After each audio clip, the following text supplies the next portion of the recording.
with an extremely heavy heart that I represent a broad coalition of progressive diaspora organizations in welcoming you to this press conference, which is an expression of the grief we are all feeling, the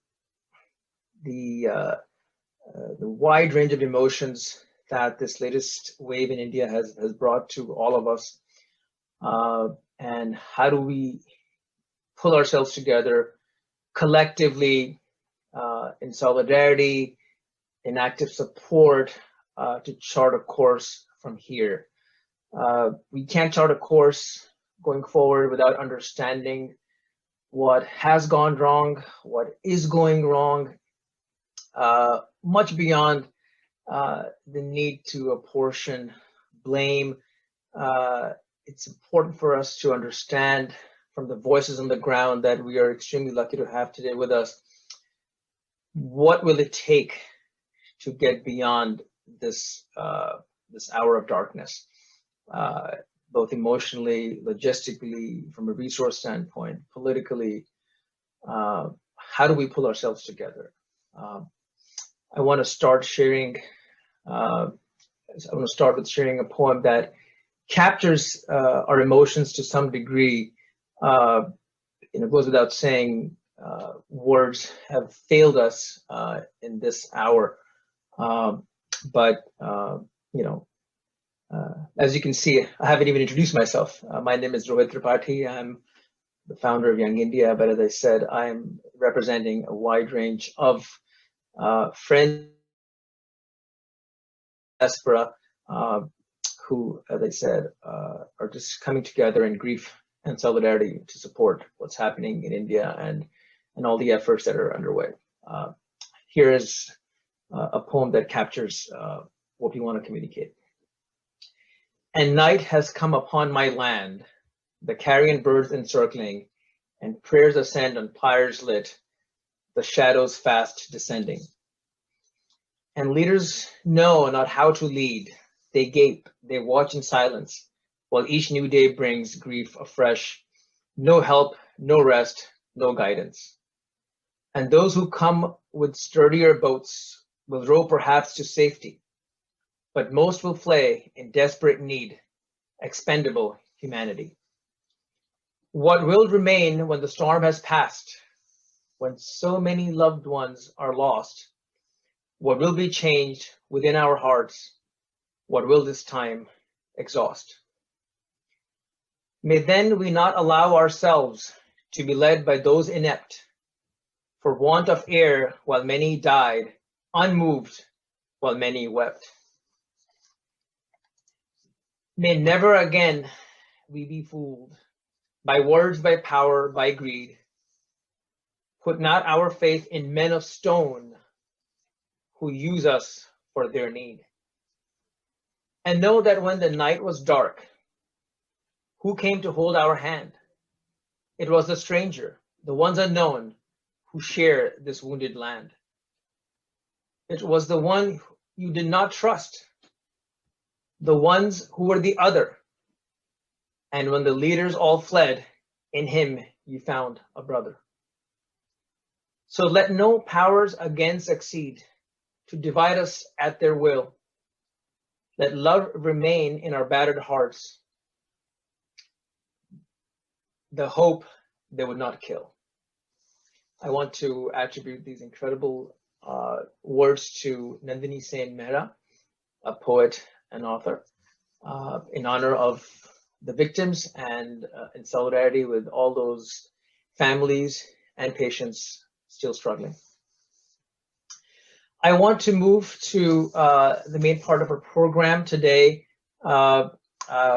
which is our collective desire to hear from incredible folks on the ground. But before that, I do want to turn to my friend, Dr. Nadit Rehan, who has joined us to say some opening remarks and then take on the duties of the moderator. Welcome today, members of the press, our guest speakers from the grassroots in India, and members of the diverse Indian diaspora and allies. Our coalition of progressive Indian American, South Asian diaspora organizations and allies would also like to take this opportunity to show our solidarity with frontline workers from India and the people of India who are currently suffering on the ground. And I believe Rohit has already mentioned in this introduction about the humanitarian emergency that we're going through and how this emergency is disproportionately affecting the working poor and marginalized. So as we all know, tragically, the infections of the current virulent strain are rising exponentially in the subcontinent. And this is also affecting our neighbors in Nepal and Bangladesh. And they've reached catastrophic proportions in India with over 400,000 cases reported daily. And an estimated 250,000 Indians have been lost to COVID.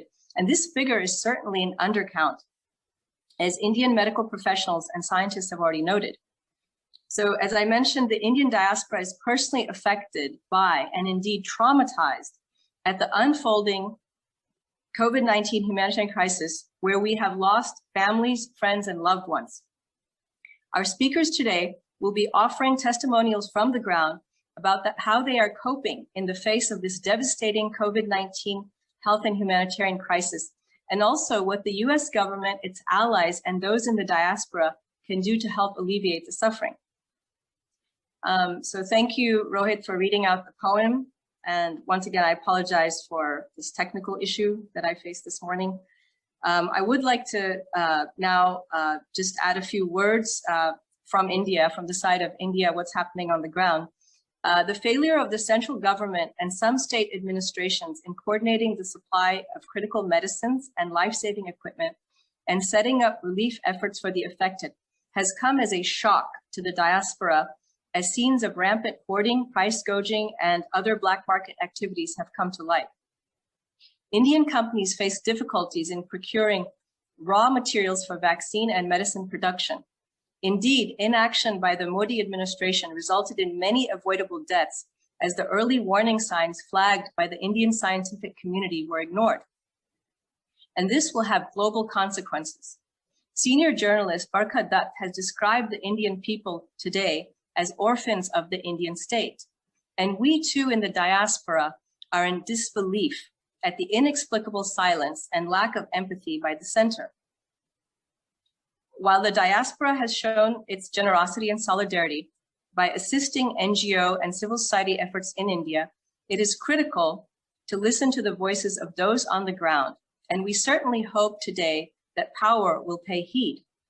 A host of individuals and organized groups in the diaspora have used their collective voices to push the Biden administration for taking up the critical issue of vaccine equity, and we wish to thank them as well.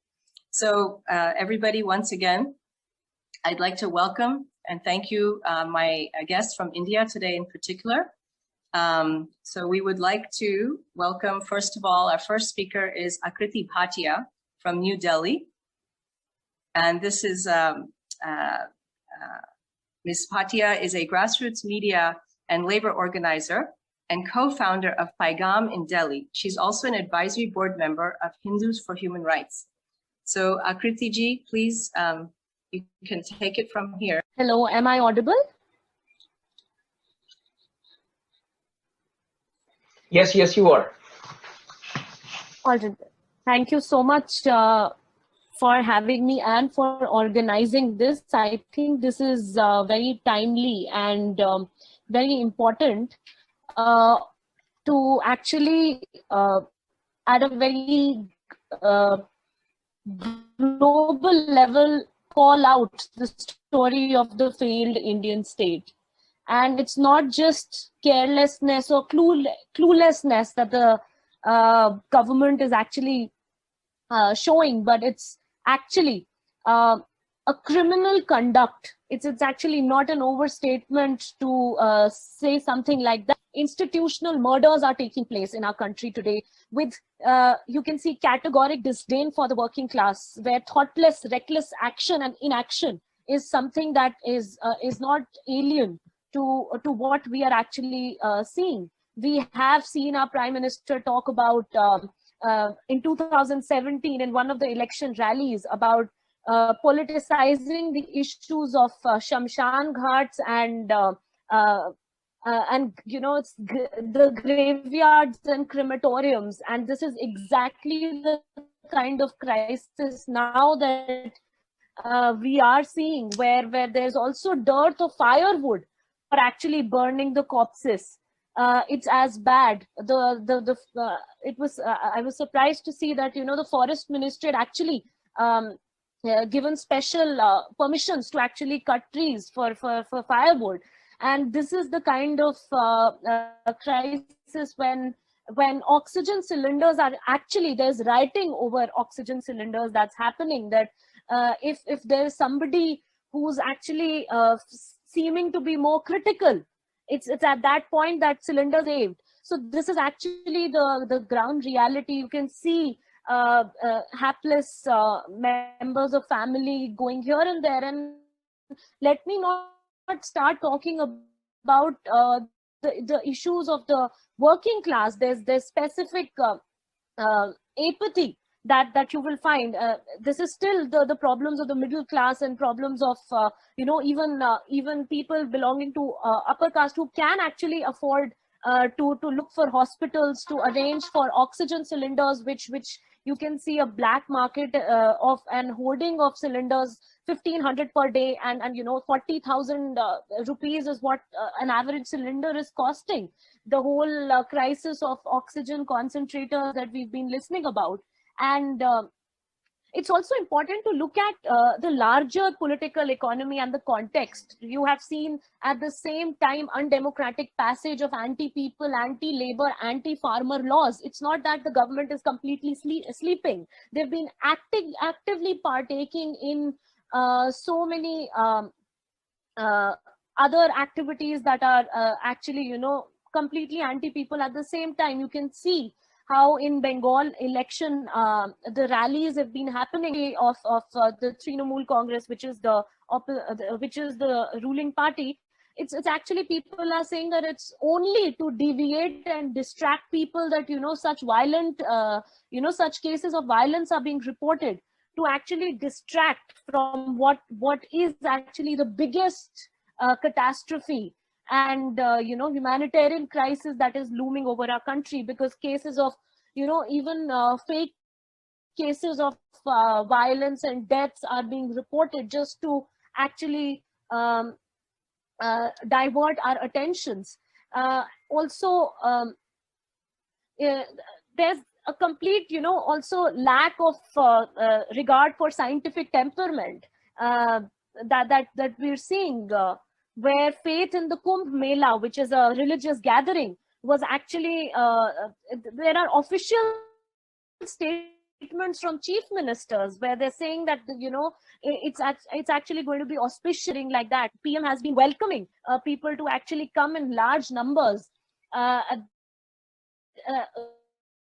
The CM also had said that, masks should not be actually, there's no need to wear masks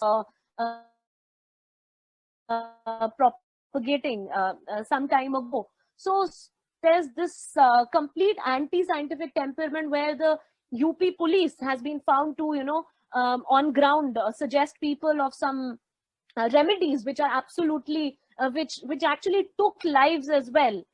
So that if in the Q&A we can actually talk about those kinds of cases also that have come.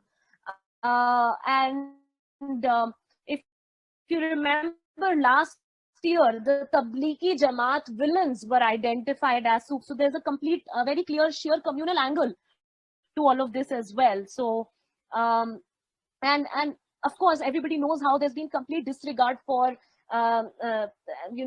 nobody has been listening to scientific advisors, to experts, to epidemiologists. We've seen that they've been actually warning that there will be spike and surge in March and April. It was not listened to. So my work is more with among workers and laborers, the working class. So last year there were huge lessons that had to be learned when it came to the migrant crisis, where we saw one of the largest exodus of daily wagers, of all kinds of workers who were going back to their hometowns and villages. because the cities, the entire makeup of the cities is absolutely apathetic to the demands and to the concerns of workers, where landlords weren't, and it was like and it was not just a question of food or shelter, it was or work, it was the sheer dignity which they were ripped off. And it's not that this is not happening this year, it's not that it's not happening in the second wave. In fact, the cases are worse. We are getting calls from different stranded workers at different factories, where owners are actually getting into a lot of wage theft. It's just that the crisis has become so much deeper, and there are so many more issues that we are actually grappling with, that the workers issue is again going to the periphery and under the carpet. So it's not that they are not contracting the virus, it's not that they are not actually dying. Interestingly, since they are not getting access to testing, a lot of, and as we know that one of the most significant issue is about underreporting, which I think is like a crime against humanity, when you're not letting your own people know the reality and truth, where there could have been more preparedness at the level of the citizens. But testing is not happening. There are so many wrongful tests. The pathological companies, all of these private testing companies are actually again minting money. So there's like opportunities to create, at this point people are actually doing all this hoarding and fake reporting, and wrong results are being given. So you can't really say that how many positive cases and the deaths due to COVID. So that's again a very big reason. But having said all of that, these are not COVID deaths. These are actually, if people got beds in time, if they got oxygen cylinders in time, these lives could have been saved. So at one end, a lot of COVID deaths are not reported as COVID deaths, and all of these that are actually reported as COVID deaths are due to many structural and so-called systemic reasons, and we know who is to blame. Yet it's this intangible system that is coming into the picture. So if we talk about what's happening at the testing and vaccination levels, I think the only thing that is right now needed is and universal cash and unconditional cash transfers to all of these people who've been actually struggling on ground. The only thing that they're grouping together, the kind of fundraisers that are going on, that people are actually passing on the cylinders, and you can see the kind of relief work that organizations are getting into, which is some hope and respite. But again, at administrative level, at the level of governance, it's complete. I don't know. There's all these terms and words are complete understatement, where you see, I don't know how these policy makers actually get their sleep. It's actually as bad. Akriti, thank you so much. What you're saying is these are very much in our, everybody on the ground is in our hearts and minds. And we're actually reading a lot about this in the media reports. And also one thing I wanted to just add is that if you could just share with us, what do you think the government can do, both the Delhi government on the ground and the center? If you can just wrap up real quick and share with us your thoughts on that. Thank you. It is going to be at complete nationalization of healthcare that we need, where we one is obviously universal door-to-door testing and door-to-door vaccination is something which is very important. Our R&D, research and development, is so weak and so underfunded. It's one of the worst in entire world. Many underdeveloped countries are spending so much more on R&D. It's only about 0.7%. So all of these, they have to really be stepped up at war levels, and you can't really have these kinds of thresholds and ignorance. First of all, we need to tell the truth. We need to report the real numbers. To actually, it's no more about what on the global map, how shamed will our country appear? That's exactly, these are very secondary questions right now. Politics have to be kept aside. People have to come together, and it can't be, you know, a battle between the CM or the PM where they say that, you know, you have actually violated the protocol by being transparent. So you have such kind of, you know, objections that are coming from the center. The center really has to put down on their arrogance and ignorance and actually get to universal testing and, you know, also reaching out to the global, it's no more, let's accept we're not the Vishwa Gurus, but Vishwa dependents, Vishwa as an international, and actually, you know, just seek help. We've, in medical diplomacy front also, we failed miserably, where China was offering help and we refused just because of, I really don't know what, but also for the working class and for the unemployed and for the poor, we really have to now, there were enough lessons from the past that we open up avenues for again, food. There's nationalization of PDS, nationalization of vaccination, healthcare. That all of us who are concerned are actually very vocally advocating for. So thank you, Akriti. Thank you so much, and I wish you all the best on the ground there. And I know Delhi is really deeply affected. I have relatives there myself. So now we'd like to move on to Kalaimagal Arumugam, and she's joining us from the Dalit Solidarity Forum. Dr. Roja Singh, and by the way, she's from Tamil Nadu, and Dr. Roja Singh will be providing the interpretation from Tamil to English. Thank you for joining us, Ms. Arumugam. Thank you. Jai Bhim. Jai Bhim. Jai Bhim.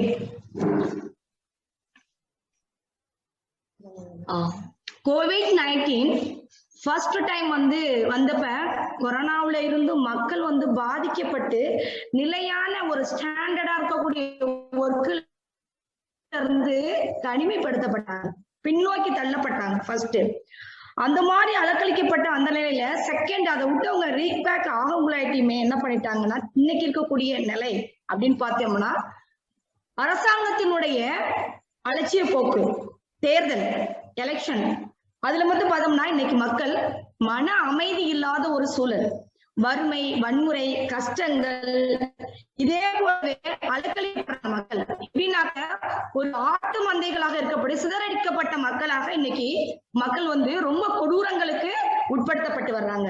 அக்கா translate.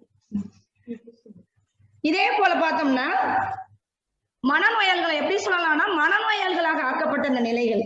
இதே போலம்னா தலித்துகள் இதுல ரொம்ப ரொம்ப ரொம்ப கொடூரமாக்கப்பட்டிருக்காங்க. ஒண்ணு வறுமை, இணைந்து தலித்துகளை இன்னைக்கு தூரம் அந்த கொரோனா நோக்கி தள்ளப்பட்டு கட்டாயப்படுத்தி ஒரு ரோபோ போன்ற ஒரு மிஷின் போல அந்த பிணங்களை இறந்து இறந்து செத்து ரோட்டுகள்லயே ஒரு டோக்கன் கொடுத்து மனித உடல்கள் ரோட்ல நடு ரோட்ல கிடக்கக்கூடிய அவலம் இன்னைக்கு இந்தியாவுல நடந்துட்டு இருக்கு. இது இந்த போன்ற அவலங்கள் எந்த நாட்டில்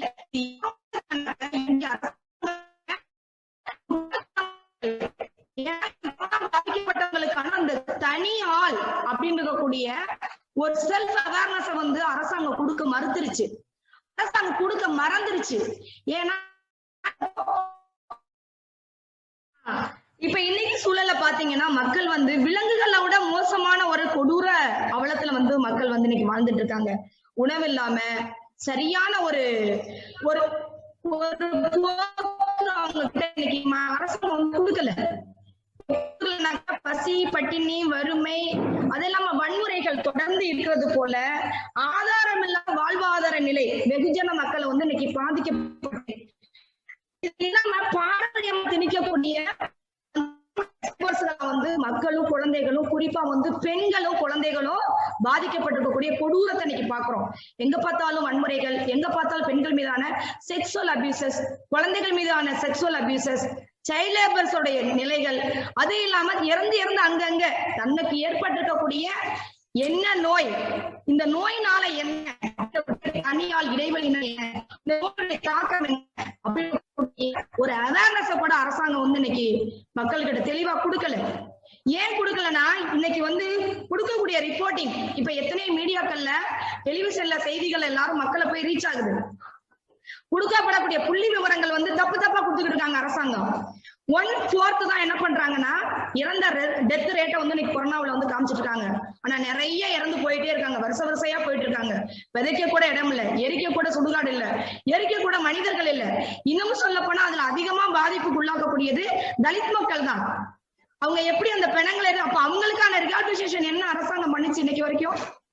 அந்த பிணை எரிச்சிட்டு சாப்பிடறதுக்கு உணவு கிடையாது, அவங்களுடைய குடும்பம் பின்னோக்கி போய்கிட்டு இருக்கு, அவங்களும் அந்த வியாதியில பாதிக்கப்பட்டிருக்காங்க. இதுக்கான ரீகாபிசேஷன் அரசாங்கம் இது வரைக்கும் என்ன பண்ணிருக்கு? ஒண்ணுமே செய்யல. ஒண்ணு மட்டும் அரசாங்கம் இன்னைக்கு பிஎம் பண்ணிட்டு இருக்காரு. 2022 அப்படின்னு சொல்லக்கூடிய பிஎம் ஹவுஸ் வந்து இன்னைக்கு கட்டிட்டு இருக்காரு. அது எப்படி 450 crores வந்து செஞ்சிட்டு இருக்காரு. அப்ப இது வந்து எங்க வந்துச்சு? இது ஒரு பேரிடர் அப்படின்னு சொல்ற டிசாஸ்டர் அப்படின்னு அறிவிக்கப்பட்டதுக்கு அப்புறம் அவங்களுக்கான ரெகான்சேஷன் ஏன் அரசாங்கம் செய்யல? ஃபர்ஸ்ட் டைம் கொரோனாவுக்கு அப்புறம் செஞ்சிருக்கணும்ல, இப்ப செகண்ட் டைம் வந்து கூட ஏன் செய்யல அரசாங்கம்? அப்ப மக்களை அவங்க பார்க்கல, மனிதர்களா பார்க்கல, சுயம் வந்து பண்ணிட்டு இருக்காரு. Roja ji, yes. Yeah, can we get the translation, please? Kalaimagal ji, we would like Roja to do some translation for us in English, please. Thank you. Yeah, sure. Kalaimagal is a firebrand, as you can see. So basically, Kalai is speaking to us from Pudukkottai, Tamil Nadu. And she's been working very closely with Dalit communities and villages since COVID started there. So she basically is telling us that people don't have peace. That's what she's observing around her. Fear rules the country now in every sense since BJP is taken over, and now the fear is worse with COVID. And poverty, fear, helplessness, all this is causing a lot of mental health issues among people, which has increased a lot of domestic violence and sexual abuse because of the isolation of Dalit. So she has to take care of the physical needs as well as the mental needs and also protecting the young girls from sexual abuse. So they are literally running themselves mad, the communities around her, like frightened lambs who are bleating, but no one to hear they bleat and help them. So she's basically emphasizing that the statistics the government is providing is wrong. Not even 1/4 is correct, what you're providing. And the Dalits are most affected because they're being called to touch these bodies of which the rest of the community considers polluted, right? So further polluted now because of COVID, but they're not being paid or even given food when they're standing there for hours burning these bodies. And she's criticizing the PM house that is being built, the Prime Minister house that's being built, for several hundred crores of rupees.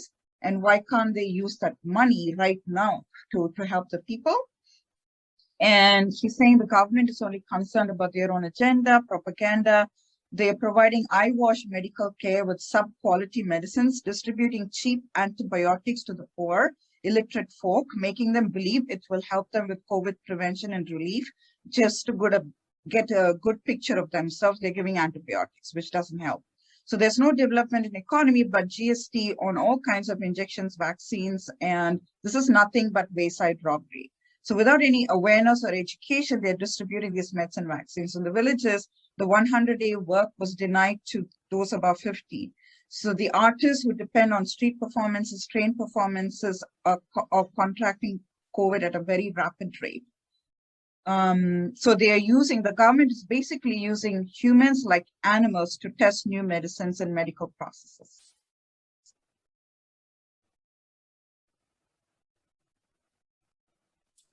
Thank you, Roja. Thank you. Is she finished? Can we move on to the next speaker, or we can continue with some closing thoughts? Yeah. Kalai, government வந்து என்ன பண்ணணும் நீங்க யோசிக்கிறீங்க? ஒரு நிமிஷத்துல சொல்லுங்க, 1 minute சொல்லுங்க. மக்களுக்கான செல்ஃப் அவேர்னஸோட அவங்களுக்கான ஹைஜீனிக் மெடிசனை வந்து கொடுக்கணுங்க. அவங்களுக்கான ஒரு ஹியூமனுடைய அந்த செக்யூர்னஸ் கொடுக்கணும். மக்களுக்கு முதல்ல அந்த பாதுகாப்பை முதல்ல அவங்களுக்கு கொடுக்கணும். அவங்களுக்கான நல்ல சத்தான வைட்டமின் மாத்திரைகள், இடைவெளி அந்த இதுக்கான மறுவாழ்வுக்கான என்னென்ன இருக்கோ அதை ஒட்டி அதை அவங்க வந்து கொடுக்கணும்க்கா. இப்ப வேலைக்கு போக முடியல, இதுல பாதிப்பு வருது, அதுக்கான இது அவங்க ஹோம்ல இருக்கிறதுக்கு அவங்களுக்கு என்னவோ அந்த ஃபுட்டு, ஹைஜெனிக் மெடிசன்ஸ் இதெல்லாம் ஃபர்ஸ்ட் அவங்களுக்கு கொடுத்தாவே அதுல இருந்து அவங்க வெளிவர முடியும்க்கா. முதல்ல பாதுகாப்பு வேணும் அந்த மக்களுக்கு. Sure. Okay, thank you, ma. So she's basically telling us that what the government needs to provide is promoting self-awareness and education and hygienic products, even basic things like last night she was saying basic things like, sanitary pads for young, women and children, which is not available, and so she's now started a project to produce, to make those and distribute free to the villages for children. And then basic things like vitamins that the government needs to provide in terms of hand sanitizers, simple things like that to provide, to just distribute freely, right, in the villages. Yeah. What are they doing with all the money? That's what she's saying. Thank you. Thank you, everybody. And especially Roja ji for the translation. And it's very difficult. I mean, just the enormous pressure that everybody is in, especially in the remote areas. And thank you, Kalaimagal ji from Pudukkottai, Tamil Nadu. I'd now like to move on. Thank you. I'd now like to move on to Himanshu Kumar from Bastar, Chhattisgarh. Actually, he's not there right now, but he's a Gandhian social activist who works with the Adivasi communities for their rights. Himanshu ji.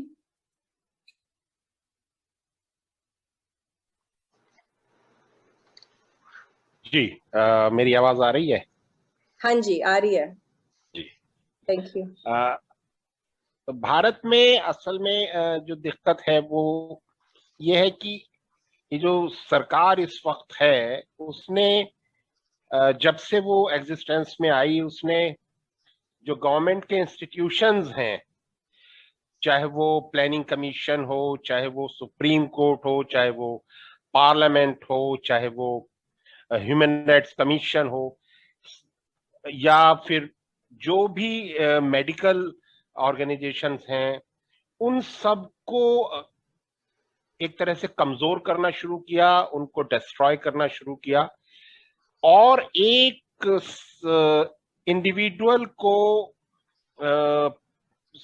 सारी चीजों के लिए सबसे ज्यादा अधिकार वाला dictator के रूप में प्रमोट करना शुरू किया। उसका नतीजा यह है कि अब हर फैसला पीएमओ से होता है, हर इंस्टीट्यूशन पीएमओ के ट्वीट या उनके भाषण, मन की बात का इंतजार करता है, और पीएमओ जनता से इनपुट लेने पर कोई प्लानिंग बनाने और उनके साथ शेयरिंग करने, ट्रांसपेरेंट तरीके से काम करने की बजाय पूंजीपतियों को फायदा पहुंचाने और पीएम की महाबली की इमेज चमकाने में लगा रहता है। So I'm going to translate. Himanshu जी, मैं जरा आपने जो भी बातें रखी है मैं जल्दी से उसका अनुवाद कर दूं। Himanshu ji is basically saying, and by the way, he's far more articulate in Hindi than I am in English, so I'm going to try to do justice to what he's just captured. That the government from the get-go has weakened and eventually destroyed all institutions across all phases of governance, be it from planning commission to the election commission to the court, to the healthcare institutions that are so badly needed right now. The Prime Minister's office has extremely centralized policymaking, has stopped taking any meaningful inputs in any transparent way from the public, and effectively is colluding with corporate powers to burnish the Prime Minister's image and his agenda. Himanshu ji, please continue.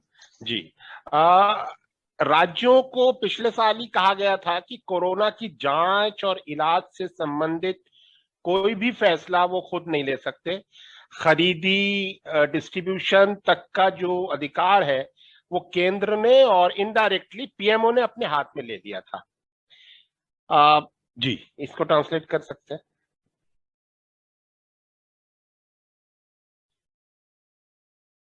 Rohit जी। अच्छा, PMO के शीर्ष पर एक क्रूर और नकारा मुखिया बैठा हुआ है जिसे या तो फैसले लेने आते नहीं है या वो किसी की बात सुनता नहीं है। इस महामारी के दौर में सरकार सेंट्रल विस्टा जैसे महंगे और गैर जरूरी निर्माण में पैसा बर्बाद कर रही है। विदेशों से आया हुआ सामान एयरपोर्ट पर क्लियरेंस का इंतजार करता रहता है। कोई एसओपी नहीं बनाया जाता है, स्टैंडर्ड ऑपरेशन प्रोसीजर। किसी को नहीं पता कि कौन उस सामान को रिसीव करेगा, कौन डिस्ट्रीब्यूट करेगा। जनता को लग रहा है कि कोई सरकार नहीं है। लोगों को खुद ऑक्सीजन, दवाई, एम्बुलेंस की व्यवस्था करनी पड़ रही है। दवाओं और ऑक्सीजन की जमकर कालाबाजारी करी जा रही है। कोई नियंत्रण करने वाला सिस्टम नहीं काम कर रहा है। गुजरात के गांधीग्राम सेज में जो स्पेशल इकोनॉमिक जोन है, भारत का 2/3 ऑक्सीजन प्रोड्यूस होता है, लेकिन पिछले दौर में कोरोना के समय में उसको बंद कर दिया गया था और जिसे आज तक चालू करने का ऑर्डर गवर्नमेंट ने नहीं दिया है। मध्य प्रदेश में कांग्रेस की वर्कर नूरी खान जो लोगों को मदद पहुंचा रही थी, उसको अरेस्ट कर लिया गया। दिल्ली और हरियाणा के जो कांग्रेस लीडर्स मदद कर रहे थे लोगों की, उनके खिलाफ इंक्वायरी बैठा दी गई कि लोग कहां से मदद कर रहे हैं। यूपी में एक नौजवान जो मदद कर रहा था, उसको अरेस्ट कर लिया गया। सारे देश में महामारी की मौतों पर चुप रहने वाला जो हमारा हेल्थ मिनिस्टर है, वो चुप रहा, लेकिन वो दिखाई दिया ममता बनर्जी की जगह राष्ट्रपति शासन लगा दिया जाए उसकी सरकार बनने की बजाय, उसके लिए धरना करते हुए दिखाई दिया। वो पूरे इस पेंडेमिक में कहीं दिखाई नहीं दिया। इसके अलावा Himanshu ji, Rohit, can you translate, please? You're on mute. Sorry, you're on mute. I dropped out for 2 minutes. So एक chunk निधि अगर जो उन्होंने शुरुआत में कहा after my last transition, if you recall that, I have it from मैं पीछे से शुरू करता हूँ and then you can complete it. Okay, sure. So the main thing is, among other things that Himanshu ji has just said, that the state is actually coming after people who are helping. And one really incredible statistic that he shared was that Gandhigram is a special economic zone in Gujarat, where 2/3 of India's oxygen is produced, and that has been shut down, not even started in this current crisis. In MP, there was an activist who was helping, Nuri Khan. She has been arrested.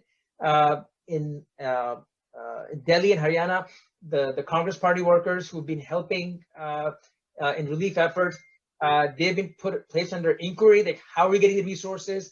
What's happening? So as you can see, there is a concerted effort to not only to go after people who are helping with whatever means they can conjure. Nidhi, did I miss anything, please? Yes, just that the Prime Minister's office is very reluctant to make any public and official statements or address the public. It's very hard to forget about the journalists within the government. It's very hard to have any of the civil servants reach the Prime Minister with their concerns. So this was a very important point about transparency and communication for the people in a time of emergency. जी, उत्तर प्रदेश में सरकार ने ये चेतावनी दी कि अगर कोई ये कहेगा कि बेड नहीं है या ऑक्सीजन नहीं है तो उसके ऊपर एनएसए लगाया जाएगा, एफआईआर की जाएगी और उनकी प्रॉपर्टी सीज कर ली जाएगी, वो ऑक्शन कर दी जाएगी। इसके बाद कोर्ट में केस गया। हाई कोर्ट ने सरकारी वकील से पूछा कि क्या सिचुएशन है, तो उन्होंने कहा कि बेड अवेलेबल है। सरकारी जो पोर्टल है, गवर्नमेंट के पोर्टल्स, उसमें दिखाया जा रहा था कि बेड्स अवेलेबल है। हाई कोर्ट के जज ने कहा कि हमारे सामने हॉस्पिटल को फोन लगाइए, और उन्होंने बताया कि कोई बेड नहीं है, लेकिन पोर्टल पर खाली दिखाए जा रहे थे। तो हाई कोर्ट ने फटकार लगाई, लेकिन कोई असर नहीं है। सुप्रीम कोर्ट ने केंद्र सरकार को कहा है कि आपकी जो लापरवाही है वो असल में जेनोसाइड है, लेकिन उसका भी कोई असर नहीं पड़ा है। अगर हम शुरू से देखें तो जब से ये कोरोना का फर्स्ट वेव आई थी, उस वक्त जिस तरह से फैसला लिया गया लॉकडाउन का, 4 घंटे के नोटिस पर लोगों को अपने घरों तक पहुंचने का वक्त नहीं दिया गया। प्रधानमंत्री मोदी को बहुत ताकतवर लीडर दिखाए जाने के लिए कि ये वो कितने सख्त फैसले ले सकते हैं, उनको 4 घंटे के नोटिस पर लॉकडाउन डिक्लेयर किया। मजदूर फंस गए और लाखों मजदूरों की जिंदगी खतरे में पड़ गई, उनको 2-2 हजार किलोमीटर पैदल चलना पड़ा। बहुत सारे मजदूर उस दौर में मारे गए और उस दौर में का इस्तेमाल, जबकि कोई पार्लियामेंट का सेशन नहीं हो सकता था, कोई पॉलिटिकल डिस्कशन नहीं हो सकता था, उस दौर का इस्तेमाल गवर्नमेंट ने सेकंड सर्ज का सामना करने की तैयारी करने की बजाय मजदूरों के अधिकार छीनने वाले कानून बनाए, किसानों के जमीनें और उनकी फसल को लूटने के लिए कानून बनाए, शिक्षा नीति जो प्राइवेट कैपिटलिस्ट है उनको फायदा पहुंचाने के लिए उसी दौर में नई एजुकेशन पॉलिसी लेकर आए, जिन पर पार्लियामेंट में और देश में डिस्कशन होना चाहिए था। बिना डिस्कशन के ये बड़े बड़े कानून बना दिए गए, जिसका नुकसान मजदूरों को, भारत के छात्रों को और किसानों के ऊपर बुरा असर पड़ा। ऐसे कानून बना दिए गए। हिमांशु जी, मैं जरा करता हूं अनुवाद जी। So continuing on the theme of intimidating people on the ground, the UP government went to the point that if anybody published or shared the information about unavailability of medical resources like beds, etc., then they would be booked under the National Security Act. FIRs would be filed. Their property could be seized. When the High Court called in the Solicitor General, because the government portals were showing that beds are available, whereas the ground reality was different, the court made the Solicitor General call the hospitals in real time and ask if beds were available, and obviously the beds were not available. And the Solicitor General was reprimanded, but it doesn't seem to have changed or modified any behavior. Himanshu ji then basically talks about how since the first wave, where there was this reactionary policy of immediate lockdown in the 4-hour window to show how strong a leader Mr. Modi is, and now we know, without any regard for whether the decisions make sense or don't make sense, that aside, since then, which was the beginning of an onslaught on the labor force in India, no preparations have been made. Instead, the government has been busy over the last year in pushing anti-labor laws, anti-farmer laws, a completely new education policy, without taking any public input. So their behavior right now is just an extrapolation of what they've done in the last 1 year. Himanshu जी, अब आप अपने आपके जो concluding thoughts हैं बताएं। जी, इस दौरान जो मजदूर थे वो पहले सर्च के बाद, अपने वेव के बाद अपने गांव गए और उनका जो भी सरप्लस था, घर में थोड़ा बहुत अनाज था या थोड़ा बहुत पैसा बचा हुआ था, उसे उन्होंने खत्म कर दिया। अब उनके पास असल में खाने के लिए कुछ नहीं है, भूखे हैं लोग, और फिर वो वापस आए मजदूरी की तलाश में, और फिर ये सेकंड सर्ज आ गया और अब उनके पास न गांव में कुछ बचा है, न इधर जॉब बची है, और वो बहुत बुरी हालत में है। सरकार को इस सब का सामना करने की जो योजना बनानी चाहिए थी, क्योंकि स्टेट एंड द इकोनॉमी एक रिलेशनशिप होता है, तो वो बिल्कुल सरकार ने उसका ध्यान नहीं रखा। गरीबों को उनके अकाउंट में हर महीना कुछ पैसा देना चाहिए था। कांग्रेस पार्टी ने सजेशन भी दिया था, लेकिन वो नहीं किया गया, बल्कि जो रिजर्व बैंक से पैसा दिया गया वो बिग कैपिटलिस्ट को दे दिया गया। गरीबों को पैसा देने से वो उसका फूड खरीदते, भूखमरी से बचते, वो नहीं किया गया। और उसका नतीजा ये हुआ कि मजदूर एक तो घर चला गया भूखमरी की वजह से, तो जो छोटी छोटी इंडस्ट्रीज थी वो भी बंद हो गई, और पूरी जो इकोनॉमी है वो कोलैप्स कर गई है भारत की इस वक्त। तो एक तो इकोनॉमी कोलैप्स कर गई है, गरीबों की हालत बहुत खराब है, सबसे ज्यादा असर दलितों पर और आदिवासियों पर पड़ रहा है उसका।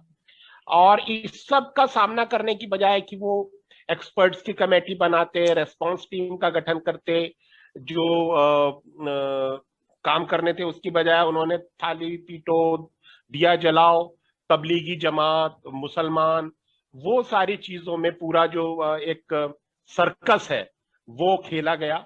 और इस वक्त भारत के लोगों को लग रहा है कि देश में कोई सरकार नहीं है, जो कुछ करना है उन्हें ही करना है, उन्हें ही अपने लिए ऑक्सीजन ढूंढनी है, उन्हें ही अपने लिए बेड तलाश करना है, चाहे वो ब्लैक में हो, दवाएं ब्लैक में खरीदनी है, कोई सरकार नहीं है। लोग बहुत हेल्पलेस फील कर रहे हैं और ऐसे में उन्हें समझ नहीं आ रहा है कि वो किसके पास जाए। एनजीओज को बहुत लंबे समय से नष्ट किया गया है भारत में। अभी की बात नहीं है, चिदम्बरम के समय से लेकर के जब ये न्यू इकोनॉमिक पॉलिसीज आई, उसके बाद चूंकि लैंड राइट्स को लेकर के, ट्राइबल राइट्स को लेकर के एनजीओ बहुत अच्छा काम कर रहे थे और सरकारों के लिए मुश्किल खड़ा कर रहे थे लैंड एक्विजिशन में, तो एनजीओ को डेलिबरेटली डिस्ट्रॉय किया गया। एफसीआरए कानूनों को ऐसा बनाया गया कि धीरे धीरे एनजीओ खत्म होते चले जाए। और आज हालत यह है कि देश में जो काम करने वाले एनजीओ हैं उनके ऊपर या तो इंक्वायरीज बैठा दी गई हैं, या आईबी और सीबीआई को लगा दिया गया है उन्हें डराने धमकाने के लिए। आपको मालूम होगा कि एनजीओ को अब पब्लिक सर्वेंट की कैटेगरी में रख दिया गया है, और पब्लिक सर्वेंट के ऊपर एक रूल लागू होता है कि आप गवर्नमेंट को क्रिटिसाइज करने वाला कोई पब्लिक स्टेटमेंट नहीं दे सकते। तो अब कोई भी एनजीओ सरकार को क्रिटिसाइज करने वाला स्टेटमेंट नहीं दे सकता है। हिमांशु जी थैंक यू, बहुत आपका धन्यवाद। अब Rohit, can you please wrap up real quick? I can. Yes, thank you. Himanshu ji बहुत बहुत शुक्रिया।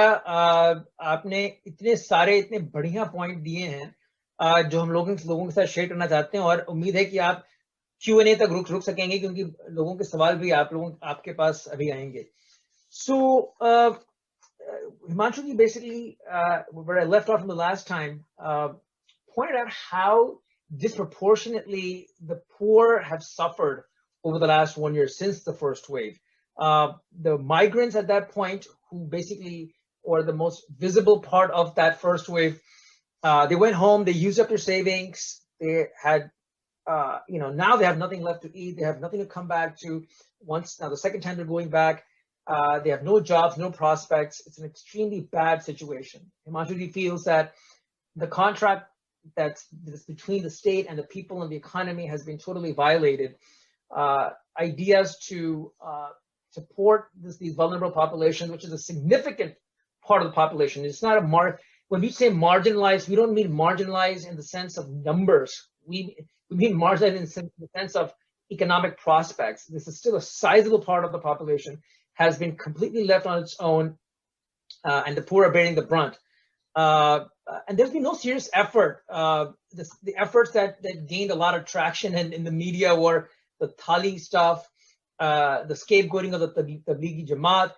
In the end, what Himanshu ji is saying, this is like a circus going on. There's not a serious government at the helm here to do anything, and people feel that they are completely on their own. And I don't have to say this anymore. Nobody else will say this anymore. We just see that anecdotally.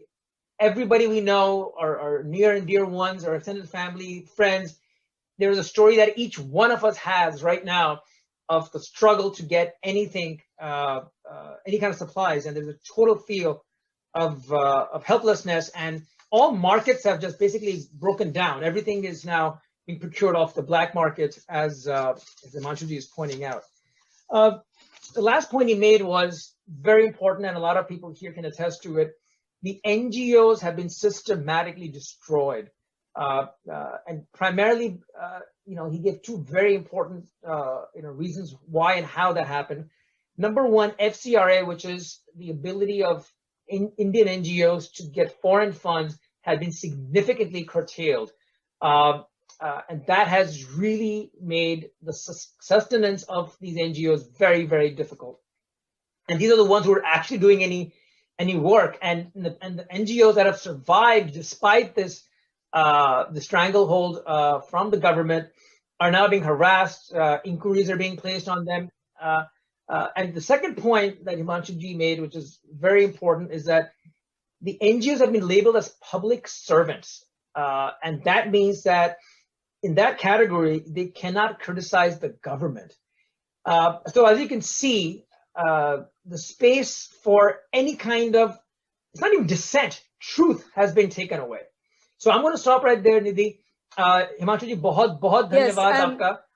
Nidhi, अभी आप Q&A के लिए ठहरेंगे ना हिमांशु जी, आपके लिए काफी Q&A आएंगे अभी.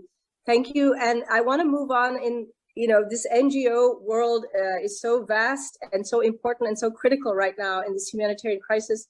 And Muhammad Ali Shariff of Bangalore is here with us. He's the Secretary of Mercy Mission, also Trustee HBS Hospital and Secretary of Lifeline Foundation.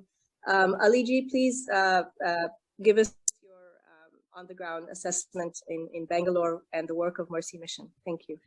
Yeah. Thank you very much, Nidhi. As I speak, Bangalore is facing probably its worst days right now.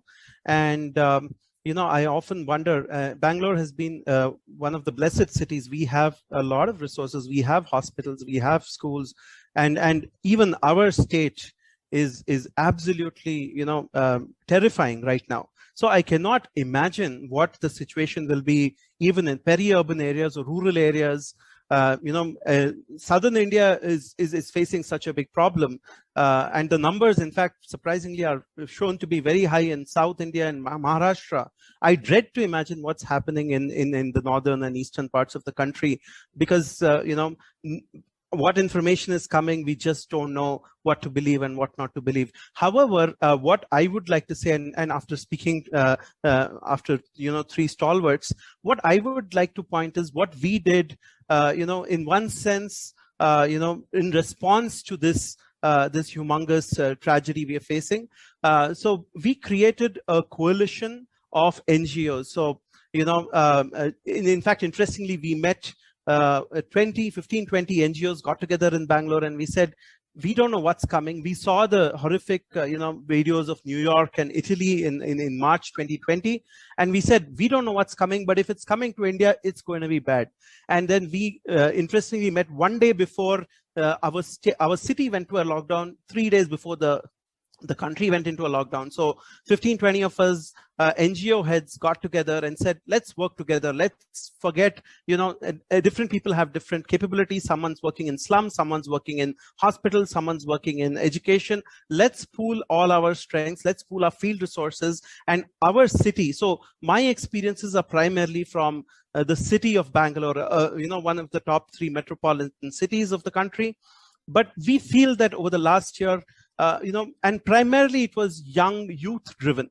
We had volunteers, maybe around 400, 500 volunteers across the city. Most of them were in their 20s. And I think that kind of strength which we got, and I resonate a lot with, the points spoken by the earlier speakers, that, we had to create our own solutions. In India, there's this word called jugaad, right? Or shortcut solutions, right? And every time we encountered a problem, we had to come up with something innovative. We could not wait for a government to clarify. We could not, expect any solutions, from them. There were definitely individual officers and people working hard, and there's no doubt about it. But as a whole, we said, for example, the first thing we started is we said we'll focus on 3 things. We said one is awareness campaigns, because there was such a big scare created about it. And in India, a lot of people are uninformed or uneducated.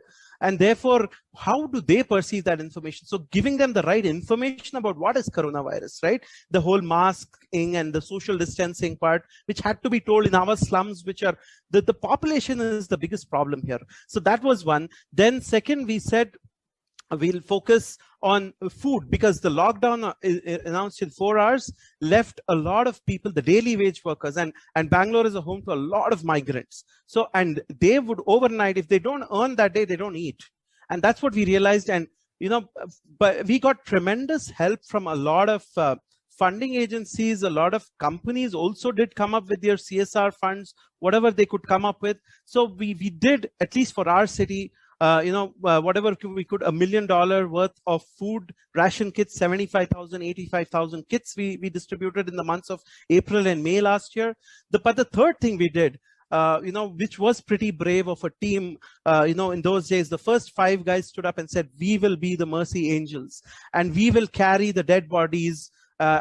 Nobody had any clarity of how to handle those dead bodies, what to do. The government had no clarity. People didn't have any clarity. And it was worse than leprosy, the way things were at that point of time. Families did not see each other or touch each other or ran away when somebody in their family got, coronavirus. But there were a small team of brave hearts which started this. And for the first 3 months, Mercy Angels was the only body which even the government, the local corporation here recognized that we would be doing the burials or the cremations or the cemetery, thing. So the first 100 deaths of our city, unfortunately, over the first 3 months. But that's when the first wave hit. And, then it really went downhill from there. We went on to create oxygen centers by ourselves. Across the city, we had 9 oxygen centers. We created an online clinic because, people didn't know who to ask. All the medical shops were closed. The GPs had shut down their shutters by fear of this virus. We heard stories of plasma being traded at 30,000-40,000 rupees in Delhi, because Delhi had the wave before us even in the first time. And so we said, no, we have to, be an arbitrator, identify donors, identify recipients, keep them separate so that there's no monetary transaction. We've done more than 800 plasma donations, facilitated that till now. So then we ran an ambulance service. Then we also created a helpline which people could call. And these helplines were getting calls. I remember in April, May, we were getting like 10,000, 20,000 calls a day. And we were able to scale up, being volunteers, being, just people on the field. And the COVID hospital, which we run, that was another story altogether. We saw this disease at very close quarters, Unfortunately, or fortunately, I got hit in the first week of the first wave. And so my time spent in the hospital, I realized what this was. And then from then on, strengthening the hospital, strengthening the healthcare system, doing whatever we could, so the response, was pretty much what we could do, what we could imagine ourselves. Another thing we could do was the migrant service. So migrants from Bangalore, in fact, in a way, we were very happy to say that from Bangalore, whichever train left, we were able to pack food for them because neither the trains had any food, neither the stations were all shut down. And at this time, these train services were allowed to run. So people were totally confused, right? The migrants just desperately, after 1.5 months of being locked down somewhere, they wanted to go back home. So we were able to, give them food so that their 2-day journey, at least they could have food. And we did, for 300,000 people, we did this. And that was very satisfying. So this whole approach, and then we focused more on setting up booths in across 40 slums in Bangalore, giving people the right, testing them, etc. But the second wave is really something else. What has hit us from April onwards is both in scale and in intensity, and of course in the geographical spread. It's not a wave, it's a tsunami which is happening in India right now. And, it's much more deadlier. People last time would stay in the hospitals for 5-6 days and go home. What we've seen is now even 10-12 days, people are not improving. So there's also the medical problem or the challenge, which maybe this, these mutant viruses or whatever they're calling. So the second wave is far more complex, and now it's much more widespread. And a city like Bangalore has crumbled, in one sense. And I fear that, this is whatever efforts we are doing, and a lot of individuals, volunteer groups. We are, resident associations, we are standing up to these occasions. It's not only Bangalore, it's in Bombay, it's in Delhi, it's in most cities. And my experiences are more from urban. I dread to think what is happening in the rural areas, because even in urban areas, what we are facing is challenges of oxygen. I think that's the critical challenge we are facing, is oxygen infrastructure. And anything related to oxygen today is it's a huge challenge in India. Because the gas cylinders to the liquid cylinders, today we are facing challenges of getting oxygen regulators. So you find a cylinder, you won't find a regulator. You find a cylinder and a regulator, there's a shortage of oxygen masks. Can you believe it? I mean, I don't know what's happening. We are just normal citizens. I don't know if it's hoarding, black marketing, or there's a genuine shortage. Because we don't get those answers, neither do we have visibility there. Medicines, there's another huge shortage of medicines. I won't go into the merits or demerits of something like a remdesivir or a tocilizumab, which is only the doctors can talk about. But the practical thing is, doctors are prescribing those in India and they are not available. And it's been 25 days since, you could think we are living in the 21st century. The global supply chains are fairly efficient. You can get anything from any part of the world in 2 days, but it's been 25 days and we've not managed to solve some of these critical problems. And due to this, I fear the deaths are increasing, and lack of oxygen, lack of medicine, and all these challenges. Staff and resources is again a problem which is being highlighted more and more. But really, the kind of infrastructure challenges, as citizens, we are trying to do whatever best we can. As NGOs, we are struggling, right? Individual, support is coming. Whoever industries are, CSR funds are coming. Individuals are donating a lot of money, and foreigners are reaching out so much. But then we have absolute lack of clarity on whether, how, which rule we are breaking. Every step in India, we know that there are rules which are broken. So that sword is always hanging on our heads. So these are some of the challenges we are facing on the grassroots, and but still we are trying to do whatever we can from here. Ali, thank you so much. Ali ji, I do hope you can stay on. You can stay on for the Q&A, right? Because many questions are going to be addressed to you. A lot of questions are coming in the chat. But I would like to now welcome Madhuri Sastry. She's a journalist and writer on human rights law. And she's also the marketing director of Guernica, a nonprofit magazine. Madhuri, please take it from here. Sorry, I'm just trying to unmute to get my video on, but I'm not able to do. All right. You're on. Okay. Thank you so much for organizing and for having me, and to the incredible panelists for your work and for sharing your testimonies, which were really, really sobering. My statement for today will focus on vaccine equity and what the US government and the diaspora can do to help. And by vaccine equity, I mean a worldwide equitable access to the COVID-19 vaccine, and making the vaccine a public good and not a private commodity. Because as we know, this crisis and this genocide that is unfolding in India has global ramifications. And so it needs a global solution that dismantles the existing patent regimes and addresses the policy concerns and recommendations from countries like India and South Africa, and other countries that are currently facing vaccine scarcities. And the only way to create this equitable access is by declaring the COVID-19 vaccine as a global public good. As of now, data shows that 80% of shots that have been administered worldwide have been in high-income countries at the rate of 1 shot per second, while only 0.2% of the doses, and maybe even less, have been administered in low-income countries. So making vaccines a public good is not just the right thing to do, but it reflects the reality that the development of the vaccines was in many ways a public effort. And these pharmaceutical giants received vast public investments to develop and to produce the vaccines. But vaccine apartheid remains very firmly ensconced.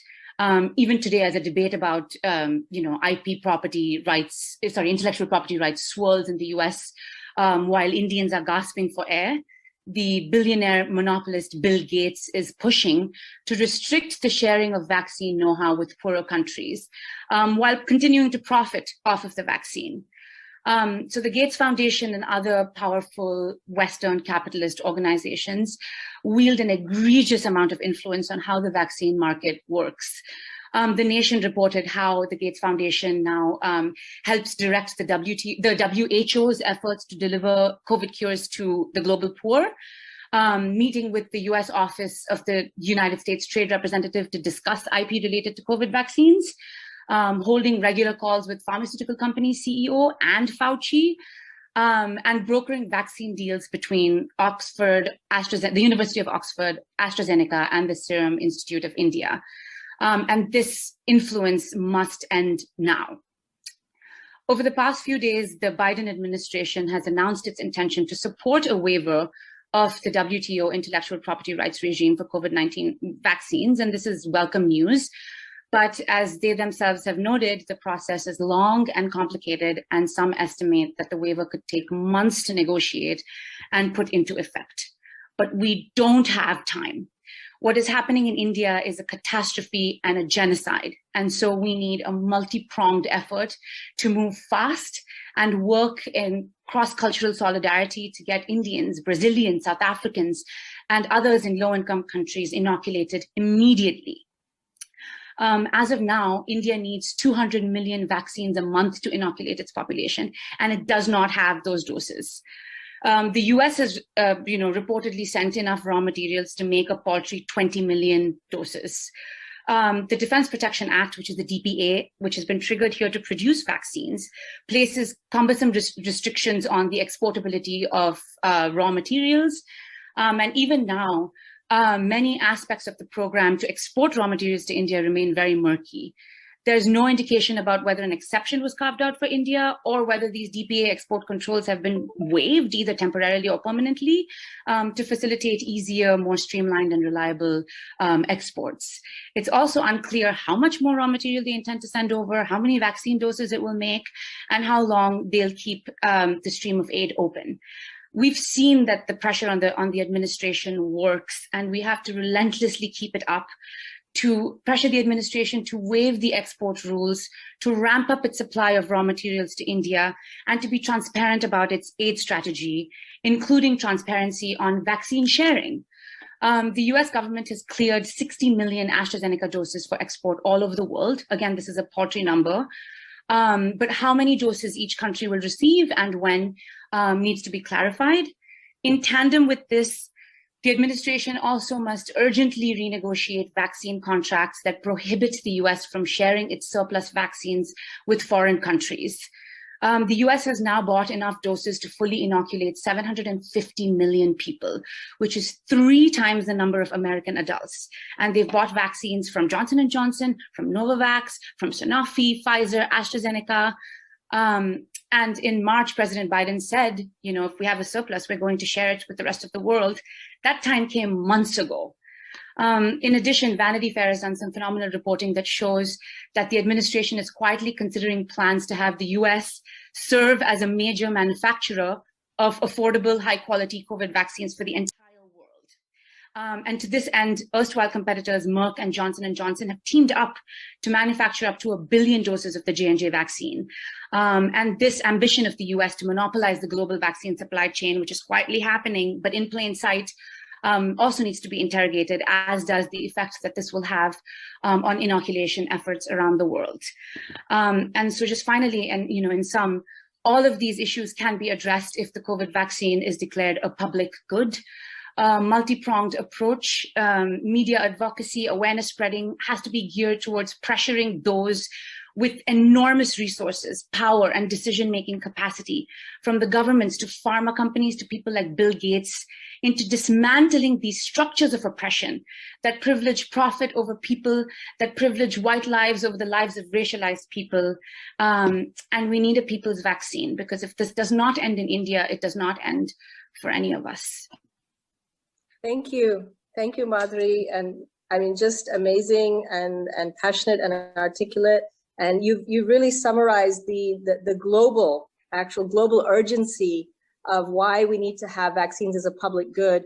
And I know there has been some declarations by the Biden administration, but there's no timeline, there's no time frame. So we really want to push them to release the AstraZeneca ASAP. Thank you, Rohit. Would you like to wrap up, please? I know Rohit has come up with a very wonderful statement, and then we're going to go into Q&A. So please, everybody stay on, because the question and answer portion will be very vital. Thank you, Rohit, please. Thanks, Nidhi. And I just have to say that Madhuri just capped off an incredible line of on-the-ground speakers. And Madhuri, your encapsulation of the monumental vaccine challenge could not be any more articulate. So thank you so much for that. My statement, to the closing statement on behalf of all the organizers, will probably not reach to that level of articulation, but we try to sum up why we're here today and what we think needs to be done. So friends, now that our collective earnest action has mobilized world opinion and governments to galvanize a global response to the unfolding tragedy in India, we now move into a new phase of the crisis, a phase where relief measures will have to coexist with planning to optimally manage the resources the world community is making available, as well as the execution of a vaccination effort like the world has never seen.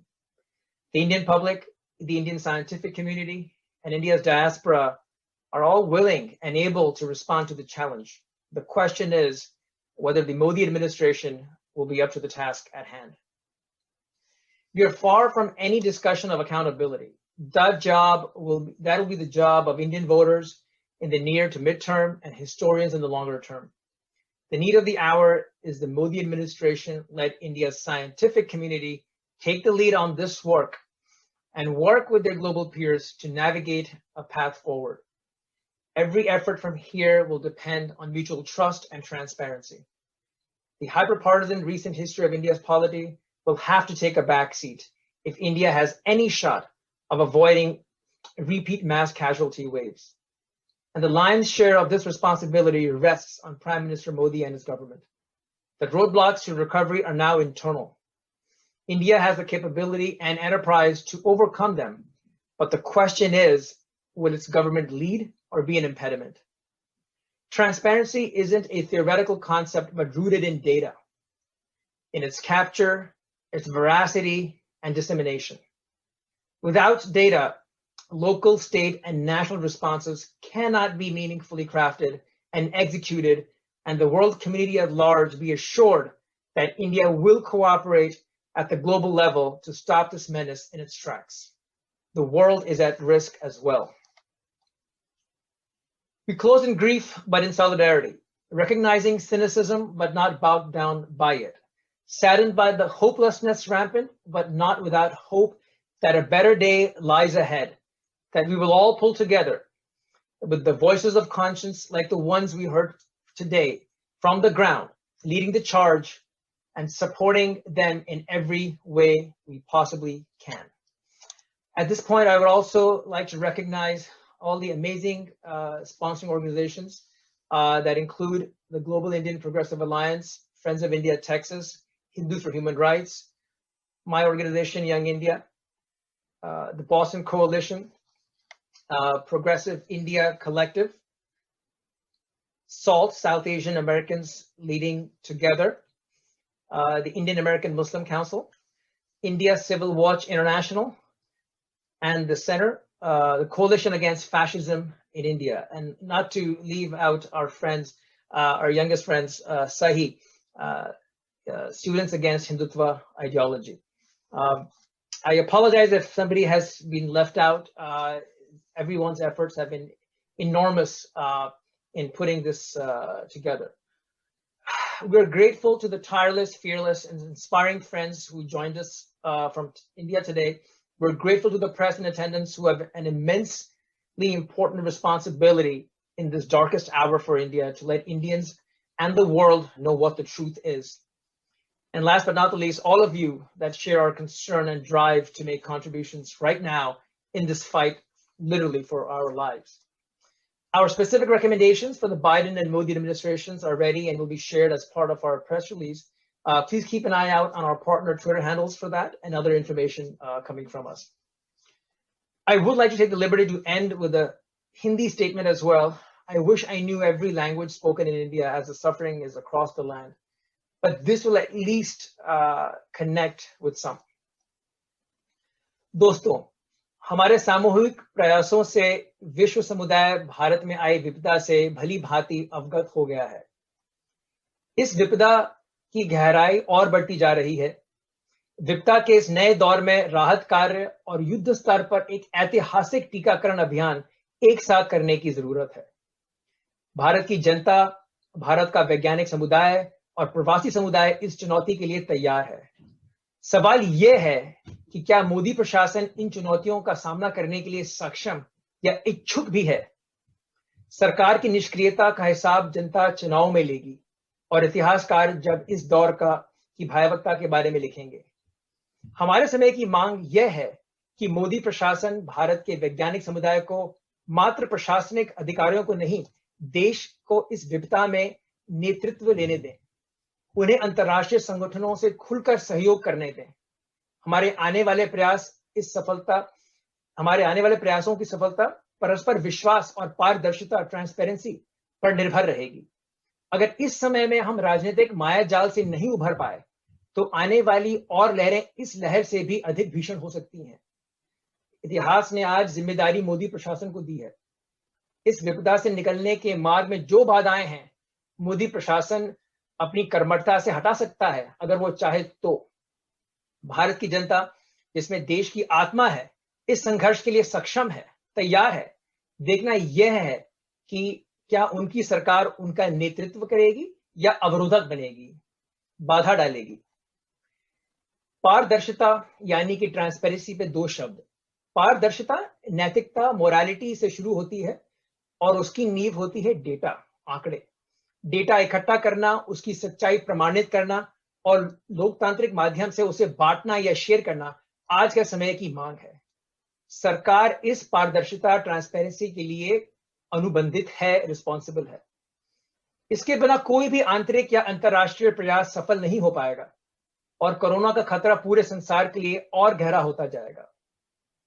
इस सभा के अंत में हम शोक में हैं पर एकजुट हैं, हताश हैं लेकिन हताशा से हारे नहीं हैं और जानते हैं कि एक बेहतर सुबह आएगी, क्योंकि हम सब एक साथ संघर्ष करेंगे और अपना पूरा सहयोग उन निर्भीक और मानवीय ताकतों को देंगे जिनकी बातें हमने आज हिंदुस्तान की जमीन से सुनी है। सभी आयोजक संस्थाओं की ओर से हमारे साथ यह समय बिताने के लिए बहुत बहुत धन्यवाद। Thanks for listening. I want to open the floor with Nidhi's help to start the Q&A. Nidhi, you want to start off with some questions? Dhanyavad, Rohit Bhai. I mean, it was amazing. Thank you for your heartfelt and absolutely accurate bhashan Hindi mein. Thank you so much. I'll start with a very quick question. This is from Ravi, who asked about Himanshu Kumar. Is he on a social media handle, or can we follow him on social media somehow? Mutika, do you know about that, or Himanshu ji?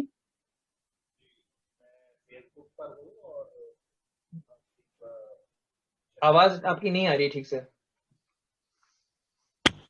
जी, मैं Facebook पर हूँ और करीब 71,000 लोग मुझे follow कर रहे हैं वहां, तो आप फेसबुक पर जुड़ सकते हैं। Okay, wonderful. हाँ जी, हाँ, फेसबुक पे हम everyone can follow Himanshu ji on Facebook, please. Okay, now there's a question by Anurag Garg, and this is about the quality of medical information and education available for both lay people and doctors. Are convalescent plasma and remdesivir being overprescribed? This is costing patients both money and, more vitally, time, and adding to the stress of those who are ill and their attendants. Perhaps this is a question for Ali or anybody else on the panel who wants to take this question, that is remdesivir and convalescent plasma being overprescribed. Yes, so I could probably, at least having some relations with the hospitals and doctors, answer that. Yeah, while there are many studies which are talking about plasma being not that useful, and even remdesivir not being very useful, but the challenge which doctors are facing is what do you do in the face of a disease where unfortunately people are coming, I mean, a lot of times people are staying at home denying that they have, oh, ye to sardi hai, ye to zukam hai, ye to bukhar hai, chala jayega.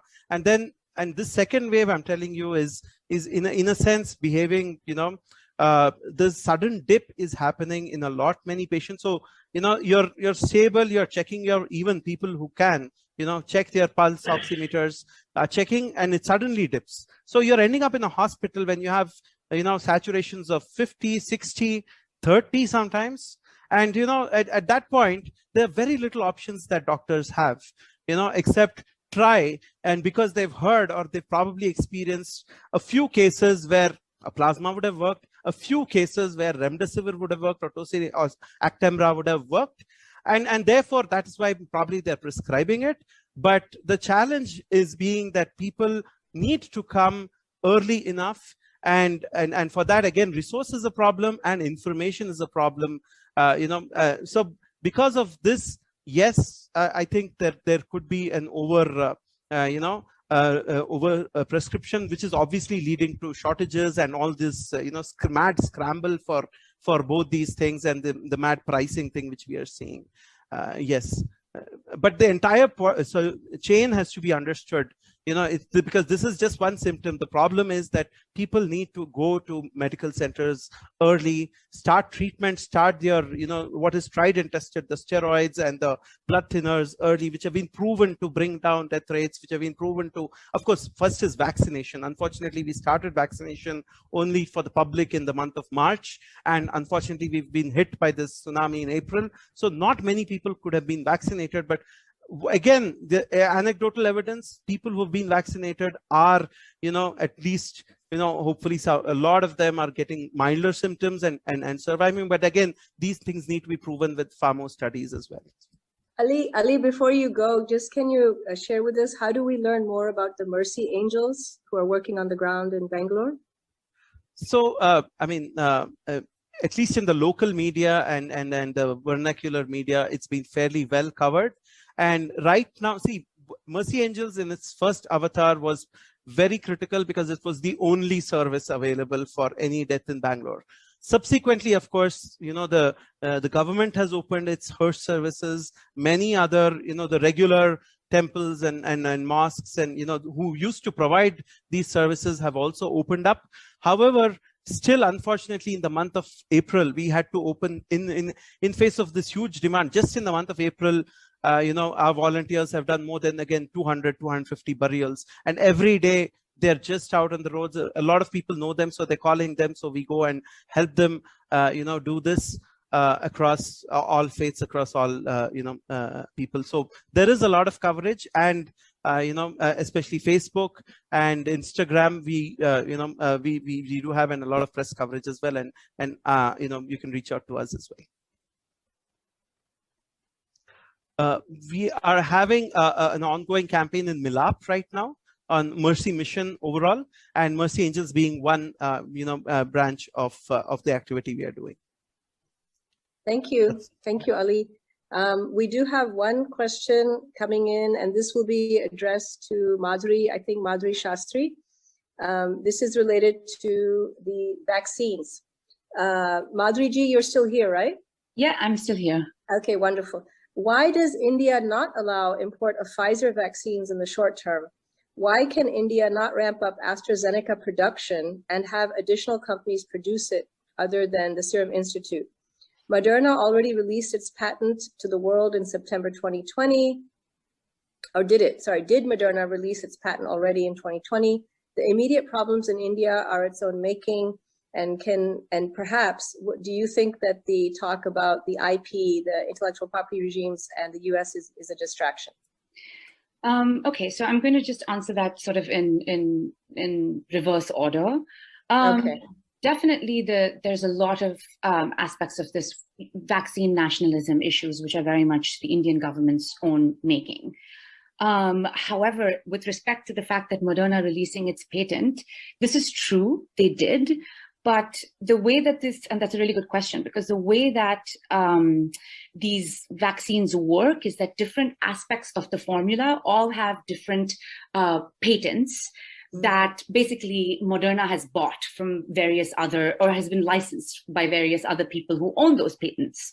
So it can release its own patents, sure, and make that available, but that doesn't mean that the patents that aren't owned by them, but have been used in the making of the vaccine are also released.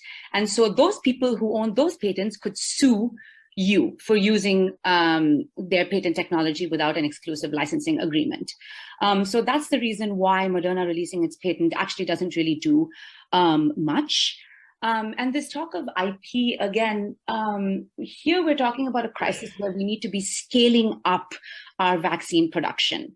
So the only way to do this is by having a completely free, IP-free vaccine formula that people can use to ramp up production in their own countries. And this is not just limited to India. It's also limited to, it's also extended to South Africa and Brazil and all of these countries.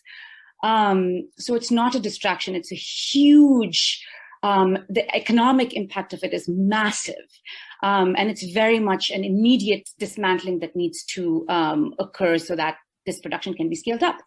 And as for why India is not allowing the import of Pfizer, I think a part of the answer to that question is because the way that the US government has negotiated these vaccine treaties, and this was the Trump administration, the way that they negotiated it was they've basically given these pharmaceutical companies, including Pfizer, a complete sort of waiver from any liability or lawsuits that might arise due to the taking of these vaccines. So if I in the US take one of these vaccines and something happens to me, I can't really sue them. And this is really super protectionist and privileging pharma companies. These liability waivers don't really exist when the vaccine goes overseas. And there have been reports recently of Pfizer basically, quote, bullying Latin American countries, placing really onerous conditions, such as they requested these nations to put up sovereign assets as collateral for payments. And they're basically placing really onerous restrictions on sort of the country's ability to import, Brazil, Argentina, these countries' abilities to import the vaccine. So pharma companies basically have been given so much protection that they're ruling the roost. And this is what I meant by privileging their profits over, people's lives. So it's not a distraction. We can all do as much as we can in our individual capacities, but we have to recognize that these problems are systemic. And the only way that we can really do anything is by putting pressure to dismantle these systems of oppression. Yes, thank you. Thank you. Nidhi, can I follow up on one of the things that Madhuri just said? And I wanted to absolutely, because it's such an important point. So Madhuri, the question we had was, and I think you pointed out that it's a pyramid of patents that have to be cleared out. Just taking the top piece doesn't mean that the rest of it goes away. You still have so many different complexities here. The question that becomes when people get galvanized and like the diaspora and other activists throughout the world are going to the WTO, what should the demand be and what can the WTO actually do? I mean, let's say they give this waiver. How do they take care of that cascading part below the top that has to be effectively waived for this to really happen? And the corollary to that question is, if, say, for example, some government, say India, for example, says, we don't care, we're going to do whatever we need to do, who's the enforcer there? I mean, who's going to be, is it the WTO? I mean, how is that going to work in case there is a, deliberate violation of some of these things, given the emergency we have? Yeah, so if there's a deliberate violation, the owner of the patent, one of the cascading patents, will probably sue you. Will sue the country, will sue India, will sue vaccine makers and makers particularly, for the violation of their patents. But the way that the WTO negotiations work is that when the TRIPS waiver is put into account, they basically negotiate all of these other licenses and sub-licenses. And so when you have a completely free vaccine from the WTO, you're basically having sort of clear path all the way through. And every aspect of this is negotiated and renegotiated, and licenses are renegotiated, and all of that happens. And that's why the process is so long and so cumbersome. And it's going to take months because there are several players, as you have identified, with economic stake in this, and a lot of clout. And there are also several governments which are in opposition. So to get everybody onto the table and agreeing is going to be really long and convoluted, and the administration has acknowledged this. So while this is, and these patent protections have kind of been put into place for almost 40 years now, and have been designed to profit a few people and benefit a few people while others die. So a dismantling of this is, as you're pointing out, basically there's a lot of nuts and bolts and moving parts, but it also is an ethos shift. And so while that is happening, I feel like other things have to happen in tandem, like the renegotiation of these vaccine contracts, the ability to just get shots in people's arms, so that even if they get the disease the second time, hospitals aren't overburdened, resources are available, they can look after themselves.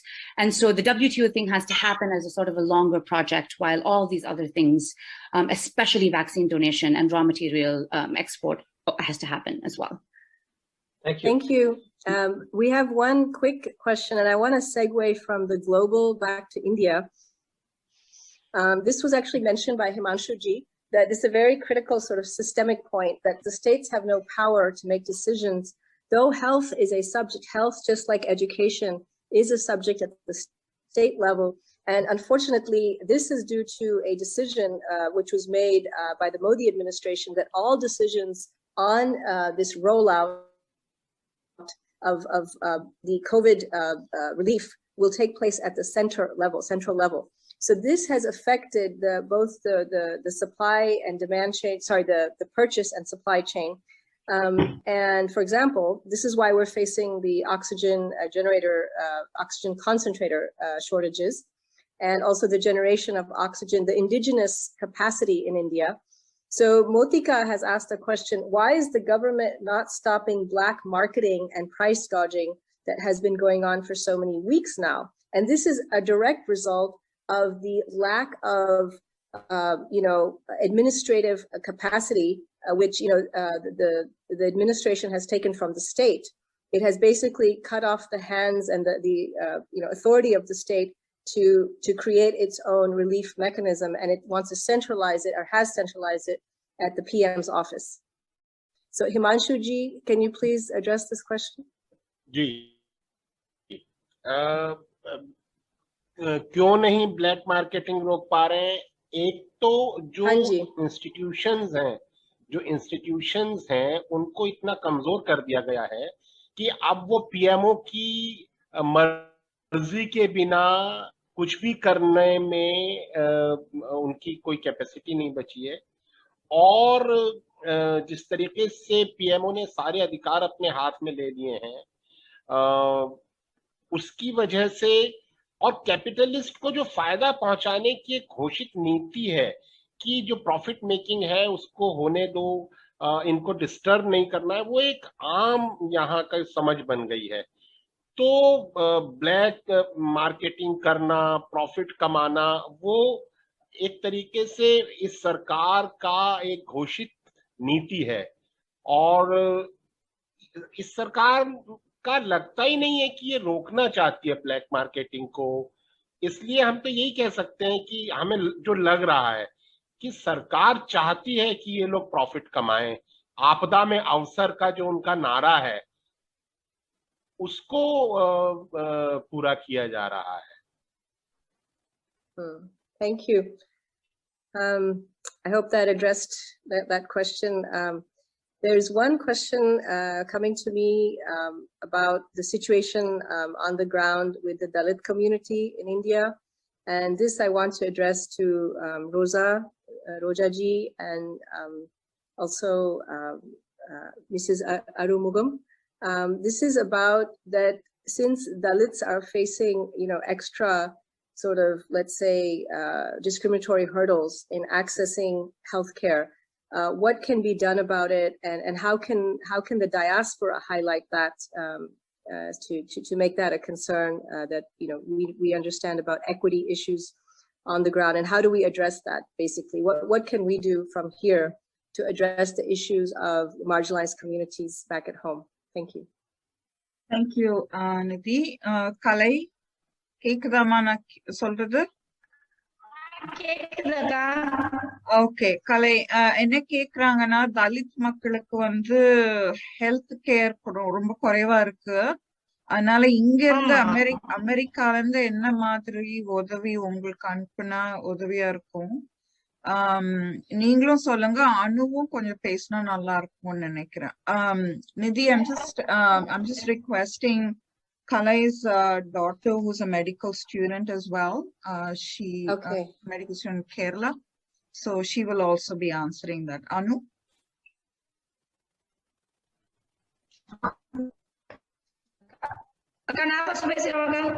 நீங்க first சொல்லுங்க, அப்புறம் அனு சொல்லட்டும். Okay அக்கா. இன்னைக்கு லெவல்ல தலித் மக்களுக்கான life secure அப்படின்னு பார்க்கும்பொழுது நம்ம அவங்களுக்கான ஹைஜெனிக் ஃபுட்டும் மெடிசனும் பாத்தீங்கன்னா இப்ப வேக்சின் வந்து நம்ம மக்களுக்கு கிடைக்கிறது இல்ல. இந்த வேக்சின் கொடுக்கலாம், ஃபுட்டு கொடுக்கலாம். இப்ப இந்த சானிடேஷன், ஏன்னா நம்ம மக்களுக்கான அந்த ஃபர்ஸ்ட் எய்டா பார்த்தோம்னா சானிடேஷன் ரொம்ப ரொம்ப ரொம்ப அவசியம். இப்ப நம்ம கொடுத்துருக்கோம் கூட, இனிமேலும் அது கிடைச்சா ரொம்ப நல்லா இருக்கும். அதோட சேர்ந்து ஒரு அவேர்னஸ் அவங்களுக்கு வந்து நம்ம கொடுத்தோம்னா நல்லா இருக்கும்க்கா. இன்னைக்கு தேவை உணவு, அவங்களுக்கு அந்த மைண்ட் செட்டப் மாறுற அளவுக்கு அவங்களுக்கு அந்த ஸ்ட்ரென்தன் பண்ணக்கூடிய அவேர்னஸும் நல்ல விட்டமின் டேப்லெட்ஸ் அந்த மாதிரி இருந்தா அவங்களுக்கு லைஃப் செக்யூர் கிடைக்கும்க்கா. ஃபுட்டு அந்த மாதிரி கிடைச்சா போதும். ஏன்னா அவங்க வேலை இழந்த நிலையில இருக்காங்க, அதனால அவங்களுக்கு வேலை கிடையாது. இப்ப திருப்பி லாக்அவுட் போட்டாங்க, அதனால உணவுக்கு வந்து ரொம்ப உணவுக்காகத்தான் போய் வேலைக்கு போறாங்க. அந்த உணவுக்காக மீண்டும் வந்து அவங்க அந்த அடிமை ஆபீஸுக்கும் போய்கிட்டு இருக்காங்க. அதனால அதை ஸ்டாப் பண்றதுக்கு உணவு ஃபர்ஸ்ட், வேக்சின், அந்த தனி மனிதனுடைய அந்த அவேர்னஸ், இது மூணு வேணும். சரி சரி, ஓகேமா. So she's basically saying, of course, what everybody else is saying, but no nutrition value food is available for them right now. They're just dependent on rice and just the basic stuff, but no nutrition, so their body is becoming very weak. And vitamin distribution would be very helpful, is what she's saying. Anu, neera solriyama? Anu, do you want to say? Yeah, can I start, Amma? Yes, Anu is a medical student in Cochin, so go ahead. Yeah, good morning, everyone. As a medical student, I consider that our India has already gone out of our hands. The worst part is that it's just the beginning. Corona has not even reached the peak in India, which means the situation is not going to get better, rather it is going to be worse further. The most disheartening thing is that the people are dying not because of Corona, but because they are not getting treatment, which is the most disheartening thing. This happened because of the very bad medical infrastructure and a very, very, very insensible decisions taken by the Indian government. To point it out, exactly at present, more than 1 lakh medical students and doctors who are passed out are just sitting in their home because they know the knowledge they have, they are able to work, they are able to help people, but still they are sitting in the home because they don't have a hospital to work. Even if you have a knowledge and if you have you know how to treat patients, but you need a supplies to work, supplies to help, but we don't have that. We know the treatment, we know how bad the situation is, but we don't have any solution for that. That is a very bad situation of India. And to point it out, Indian government, I think the very important thing Indian government should do is now to pass all the medical students immediately and make them as a duty doctors immediately, so that it could increase the doctors numbers more and we could easily cope up with the situation. Thank you. Thank you, Anu. Anu is Mrs. Arumagam's daughter. that decision, thank you so much, Anu. That decision about the medical doctors being transferred to the front lines of the service of the medical relief services, is that by the Tamil Nadu government, or would that be a central government decision? Ma'am, actually, state has a power to take the decision. Only one state in India, that is Kerala, has done very well. And to point it out, Kerala has built an oxygen supplies, which is the only supplies in India. It supplies the whole India. They have invested just 5 crores for it. When the first wave came, they predicted that second wave would come, and they did it before. So that it covers the whole India. I think central government should take much more efforts so that we could cope up with the, at least for the further waves, if at all, if third, everyone is predicting the wave will come in November. So at least now we should be very prepared for the third wave. Now, I don't think now the second wave we could do anything, but at least we can prevent the third wave, and we can be prepared for the third wave. Thank you. And Kerala government has already passed the rule that all the medical students should be engaged in this corona duties, and they will be rewarded with the stipends, and they will be given more priorities for their further futures, for their entrance exams and all. And I think that is the only solution we have right now in front of us in India. Thank you, ma'am.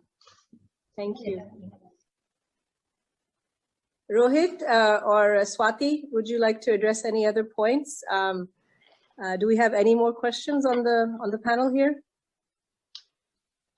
I don't have any more questions, and I think we can go on for a couple more hours. Well, yeah, so much to learn here. I mean, so much. If everyone would like to stay on for a few minutes, there's one more question that's just come in, or a comment rather, that COVID management should be taken over by the army on a priority. And that's another very important point. And perhaps some other panelists, Himanshu Kumar, perhaps Rohit and others would like to talk about that what is the role of the army in this emergency situation? I want to add to that. Go ahead, Himanshu, kahiye. नहीं आप कहिए. नहीं, I mean, I just want to add a question to that. For Himanshu ji and others on the panel, does the Indian Army have the skill set to do this? क्या उनके पास वो skills हैं जिससे इस situation का इलाज हो सकता है? I know कि अलग-अलग जगह आर्मी हॉस्पिटल्स वगैरह सेटअप किए गए हैं, पर क्या उनकी क्षमता है, कैपेसिटी है, स्किल सेट है? हिमांशु जी, वही मैं कहना चाहता हूं कि हम आर्मी को सिविलियन में बहुत ज्यादा जो तरीका है पसंद नहीं करते, उसको प्रमोट नहीं करना चाहिए. आर्मी की है और जो सिविल एडमिनिस्ट्रेशन है उसका एक अलग जिम्मेदारी है. ये सरकार की है कि वो हॉस्पिटल्स चलाए, हेल्थ फैसिलिटीज अपनी जनता को दे. आर्मी के पास सिविलियंस के साथ काम करने का एक्सपर्टीज नहीं है. उनके पास कुछ थोड़े बहुत हॉस्पिटल्स हैं, उन हॉस्पिटल्स को सरकार चाहे तो अभी भी इस्तेमाल कर सकती है. इसको चलाने की जिम्मेदारी देना ये तो बिल्कुल ही मिसमैनेजमेंट हो जाएगा. अभी भी जो सरकार कर रही है कि वो ब्यूरोक्रेट्स को मेडिकल एक्सपर्ट्स के ऊपर रहा है, वो डिसीजन लेते हैं, खासतौर से पीएमओ में बैठकर. ये जो सब चल रहा है ये बिल्कुल है. तो आर्मी को बुलाने से हालत और बिगड़ेगी, सुधरेगी नहीं. I mean, Nidhi, I just want to add, I think Ali mentioned this earlier about Jugaad, and I think this is a sad situation where the collection of Jugads don't really add up to a system. And what we have is a systemic breakdown. And this is where we're defaulting to Jugaad, but you can see that it can only help in an extremely, extremely narrow window.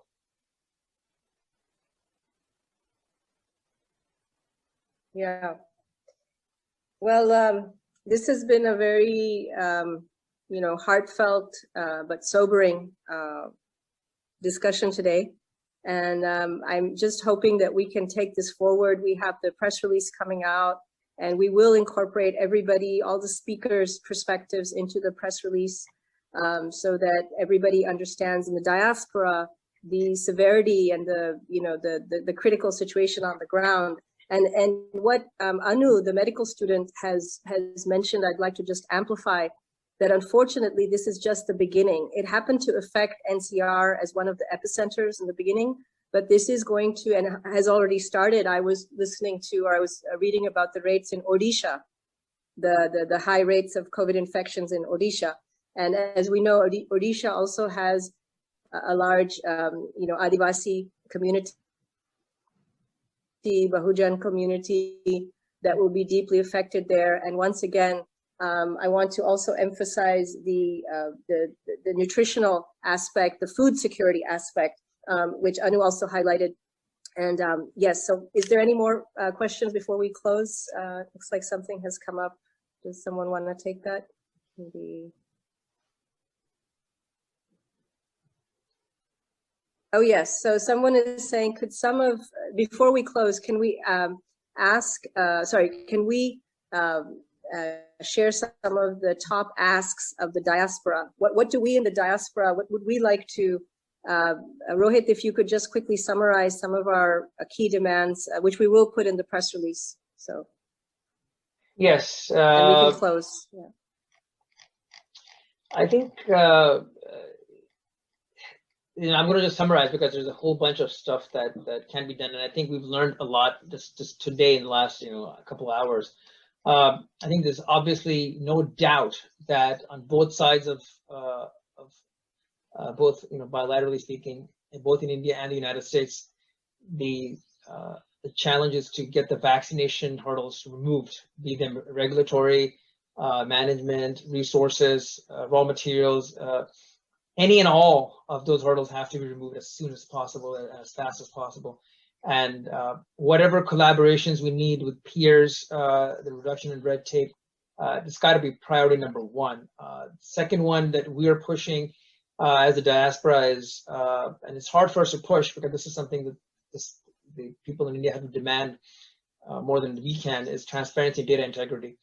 On both sides, all the multilateral organizations that are coming to India's aid, they deserve transparency and data integrity so that they can plan and help better, and also prevent the spread into their respective countries. And also the people of India absolutely deserve the truth. That is the most, fundamental, contract that a state signs with its citizens.